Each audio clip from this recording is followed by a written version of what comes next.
хора стана истинско чудо.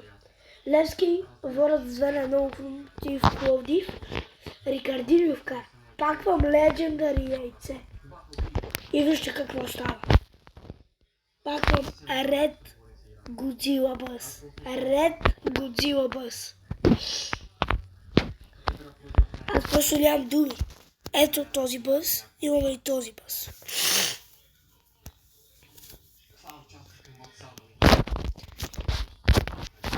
Просто нямам думи. И скоро ще имам този скин, ще събирам за това. Как може такъв късмет? Не само заради този скин пред вас ще го направя на 20 ранка. Аз ще има гледам мача, брат. Да ми интересува, че толкова съм пуснал малко. Мача ми е по-важен. Айде, 2-1 за сините!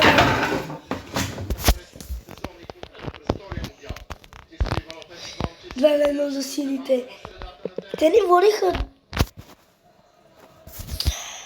водиха от 19-та минута.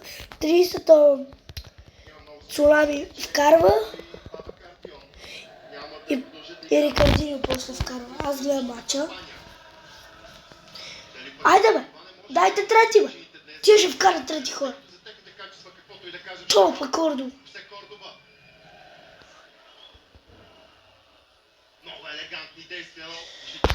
Ах, за малко. Не! Шит. Вижте бе, Godzilla Bus.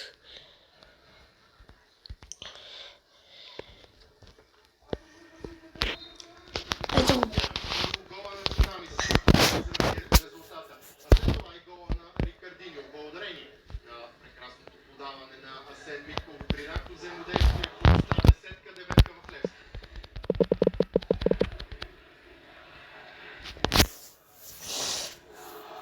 Аз не мога да повярвам.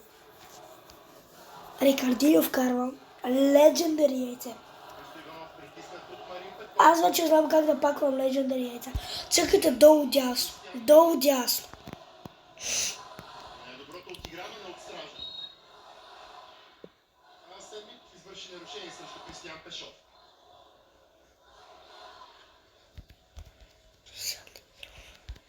Един е мъртъв. Другия. Айде бе. Удари с левия си лакът. Десния край защитника смъртовете. Макар ако Мотив да изостава една добра новина за домакините, че те са Дима, който е спечелил най-много точки след ставал в резултата. Това ми е трето легендари яйце. Вчера пакнах легендари яйце и днес. Това ми е трето легендари яйце подред. Но тя му отнета. Това е Рикардиньо с възможност да шутира решаваща намеса на Ивайло Иванов. А тук разбира се ще има съдийска топка.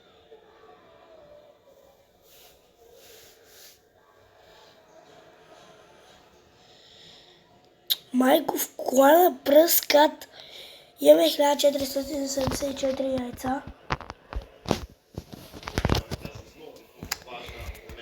Кой бъз ви кефи повече? Този бъз или ето този? Мене повече нещо, че съм левскар. Повече ме кефи Godzilla, защото мисля, че тя беше точно 1%. Вече придобили самочувствие. Цунами. Има достатъчно пространство, за да се огледа кое е най-доброто. Марин Петков. Връща към бразилеца, който направо стреля. Отива високо.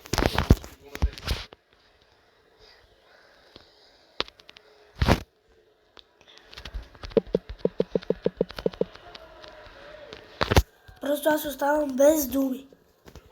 Как може да стане това? 8 гола и 4 асистенции, 7 в първенството и един срещу щупи в Европа.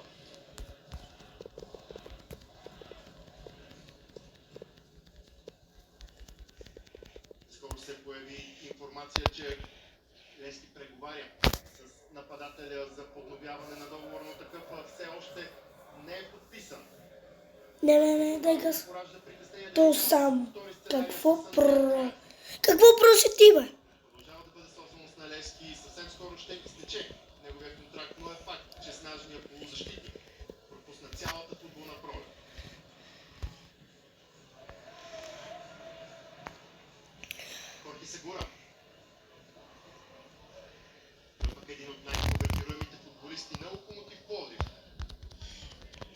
Лясков.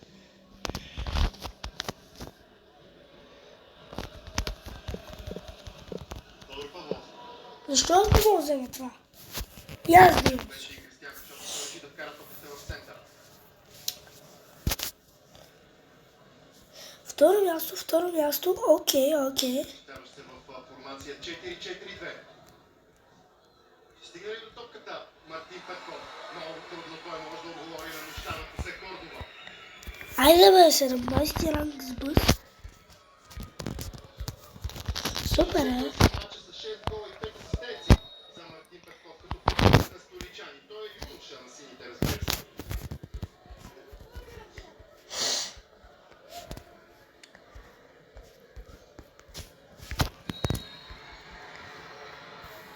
Изключение срещу Асен Миков.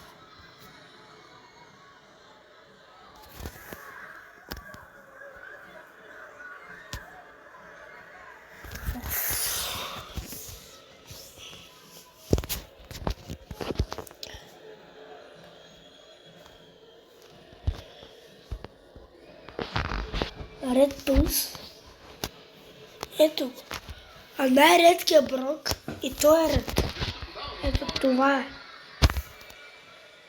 Супер рейндж брок ред. През тази кампания. И той чу репликата от своя треньор, че трябва да възмъже, но какво ще каже само за спасяването на Павел Андреев в матча срещу Черно море миналия кръг. Може би най-чистата ситуация в матча, която се откри пред някой от двата отбора. Пламен Андреев без спасителят в синьо.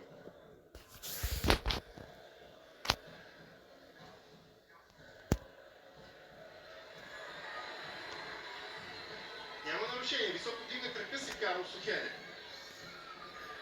Дмитрий Илиев вече се изправи. Ивайло Иванов центриране към Петър Андреев. Аз гледам матч. Тя ще вкара. През него е Фабио Лима и получава. Малко се спомни този грандевичен шут в Пазарджик, с който Левски успя да победи Хебър. Тима, който елиминира. Видението, това е просто под турнира за Купата на България.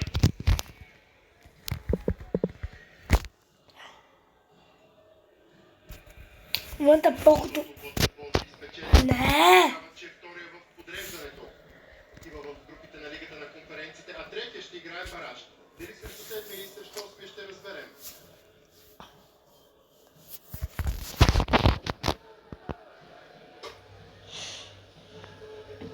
Нито един от предишните си 4 шампионатни матча Левски не вкара повече от един гол. Въпросният матч бе срещу Славия Успех с 2-0. Цунами. Между него е Кристиян Пешов. Центриране на Цунами. Патрик Габриел Галчев. И Фабио Лима. Както и Марина Петков бяха опции пред него, но успяха да се разберат. А продължавайки темата за попаденията на Левски след 32 изиграни матча през миналия сезон. Да, се съм. Са 3 гола повече в сравнение с този. Тези два, които са отбелязани активно. Не, бе, тъп. Нараства до 48 точни изстрела. Моля? 15 различни футболисти са се разписвали за Левски. Да. Мати прото. Чисто психологически план ще бъде много добре за Локомотив, ако успее да изравни резултата до почивката. Ще може ли това да стане сега?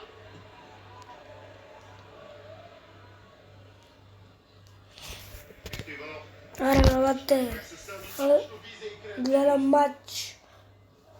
Игра Brawl Stars.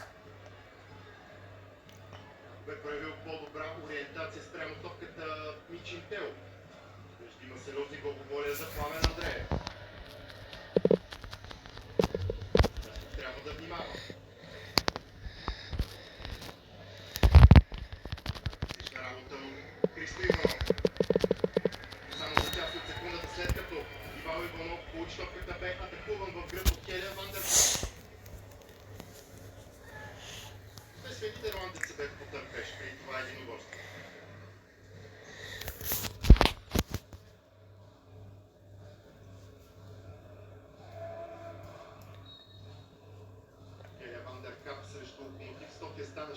човек, който изведе Левски с капитанската лента през сезона, с което постави и клубен рекорд. А той пък в последствие бе подобрен, когато Хосе Кордоба получи лентата срещу Хева.